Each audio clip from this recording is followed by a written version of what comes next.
ಬನ್ burger ಇದು veg burger bun ಮೆಣಸು ಮತ್ತು ಸಾಲ್ಟು ಮತ್ತು ಟೊಮೊಟೊ ಈರುಳ್ಳಿ ಮತ್ತು ಚೀಸ್ ಹಾಕಬೇಕು ಮತ್ತು ತುಪ್ಪ ಅದು ಹಾಕ್ಬಿಟ್ಟು ತವೆ ಮೇಲೆ ಎಣ್ಣೆ ಹಾಕ್ಬಿಟ್ಟು ತುಪ್ಪ ಹಾಕ್ಬೇಕು. ತುಪ್ಪ ಹಾಕಿದ್ರೆ ಚೆನ್ನಾಗಿರುತ್ತೆ. ನೀಟಾಗೆಲ್ಲ ಇದು ಮಾಡಬೇಕು, ತುಪ್ಪ ಸವರಬೇಕು. ಮನೆಯಲ್ಲೇ ಸಿಂಪಲಾಗಿ ಮಕ್ಳುಗಳು ಮಾಡ್ಕೊಬೇಕು ಅಷ್ಟೇ. ನಾವು ಮಾಡೋದು ಓನ್ ಇಟ್ಕೊಂಡಿದ್ರು ಮಾಡ್ಬೋದು ಇಷ್ಟ.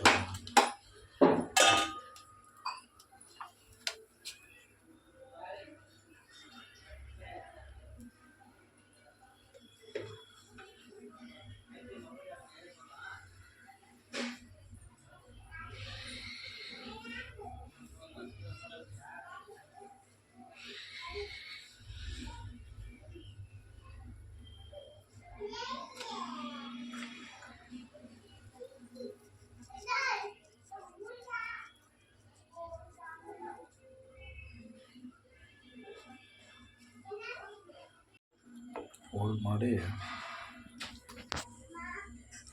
ಸಣ್ಣ ಉಳ್ಳಿ ಹಾಕಬೇಕು.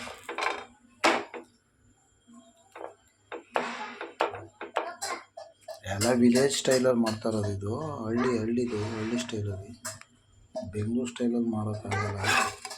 ಇದಕ್ಕೆಲ್ಲ ಇರಬೇಕು. ಮಂಡ್ಯ ಸ್ಟೈಲಲ್ಲಿ ನಾವು ಇದೇ ಥರ ಮಾಡ್ಕೊಳ್ಳೋದು.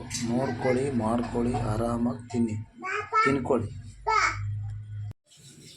ವೆಜ್ ಬರ್ಗರ್, ಬನ್ ಬರ್ಗರ್ ಸಾಸ್ ಹಾಕೊಂಡು ತಿನ್ನಬೇಕು. ಆದರೆ ನಾವು ಸಾಸ್ ಯೂಸ್ ಮಾಡಲ್ಲ.